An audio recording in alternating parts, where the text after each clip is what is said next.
As you all know, there is reason for people to come to Swami. With some problem in the family, there should be a reason to come to Swami. Why Swami calls you to him? It was a time when my grandfather was suffering from gangrene in one of his legs.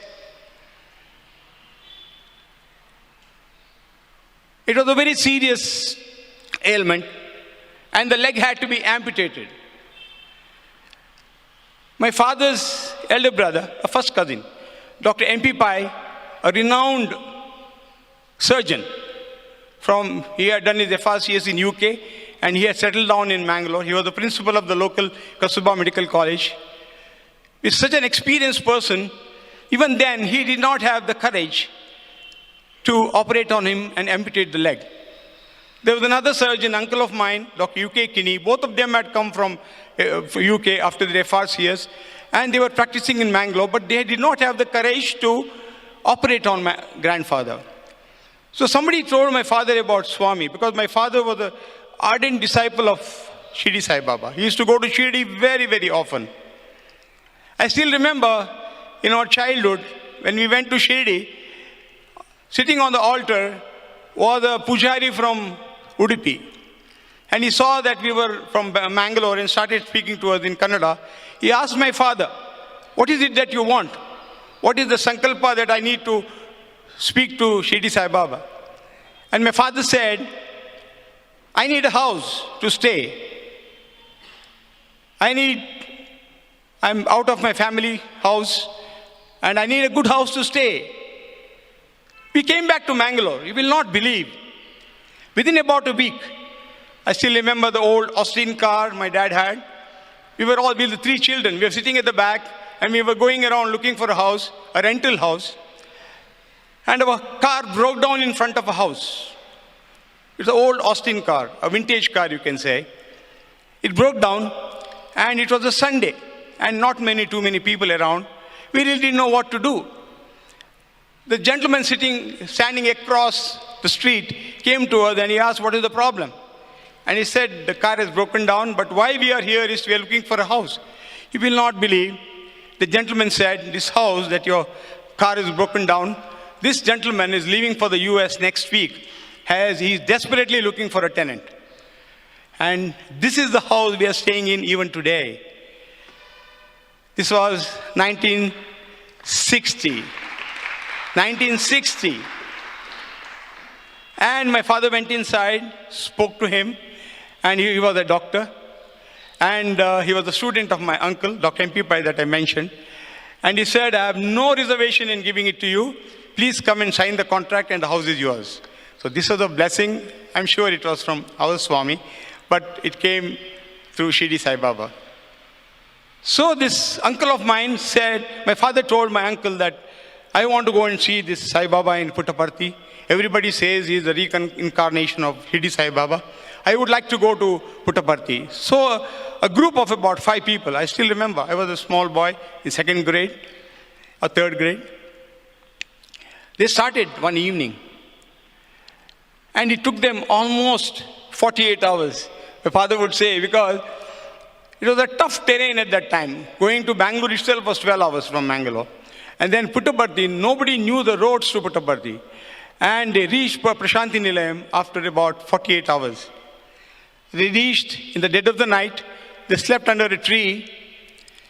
And next morning, they went and sat for darshan. And those days, we were all allowed to go and sit on the veranda.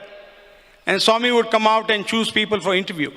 My parents, my father, with his friends, went and sat there.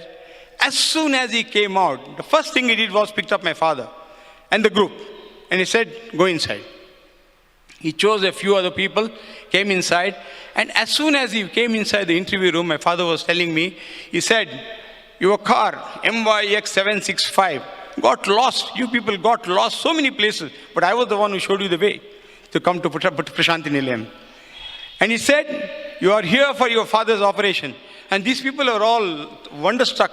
What is, this Swamiji, we have not told anybody about why we are here. And Bhagavan says, "You are here for your father's operation.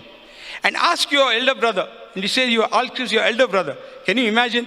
ask your elder brother to go ahead and operate. And tell him that I'll be standing by the operation table right through the operation and I'll guide him in the operation. And he talked to several of the people. There was one gentleman, another doctor from Mangalore wanted to accompany my father, but at the last minute he couldn't come. Swami said, the doctor you wanted to come, give him this prasad. And this was like out of the blue, miracles after miracles. Swami was talking about people that wanted to come and join them in Puttaparthi and couldn't come, prasadam for them. The group came out. At the last minute, my father was the last one to come out. Swami held his hand, took him inside again, and he said, gave him bhajan books. He did not give the other people bhajan books or anything like that. Gave him bhajan books and he said, next time you come with your family. So they came to Mangalore. My father convinced my uncle, and my uncle was a very religious person. As a matter of fact, he's such a great person. The government of India just recognized last week, 4 days ago, they have a first day cover and a stamp in his name because it is his centenary year. It would have been 100 years if he was alive. They have released a first day cover and a stamp in his name as a great surgeon. He was the awardee of B.C. Roy Surgeon Award in India. And he convinced my uncle to go ahead with the operation. The operation went on. He and my other uncle, my mother's elder brother, Dr. Kinney, these people operated on him. And as the amputation was over, and as they were putting sutures on, my grandfather started speaking. My grandfather was a very learned man. He was the chairman of quite a few companies in and around Mangalore. He started speaking in English. He said, a man with a halo on his head and a red robe, and he said his name was Sai Baba, was standing next to you. He was telling my uncle who had operated on him. He said he was standing next to you. And he was the one who's guiding your hand, cutting my leg. And both my uncles, the surgeons, were absolutely shocked to hear this. So as they were putting sutures, and they were really worried whether he would come back from anesthesia. But he said, and this Swami said, just before he said he just left. And before he left, he said, I will give you darshan again. And he left, he said. So immediately my uncle came out and told my father about the miracle. And that is how our connection with Bhagavan started in 1961. From then on, it was a regular feature for the family, that is my parents, and we were 3 children, 2 sisters, 2 elder sisters and myself, to go to Prashanti Nilayam or Vrindavan at least 2 times a year. Bhagavan, in his infinite mercy, gave us an interview practically every visit of ours to Swami. What a blessing it was. 2 to 3 days max we would stay with him in Prashanti Nilayam or in Vrindavan, and we had an interview with the family.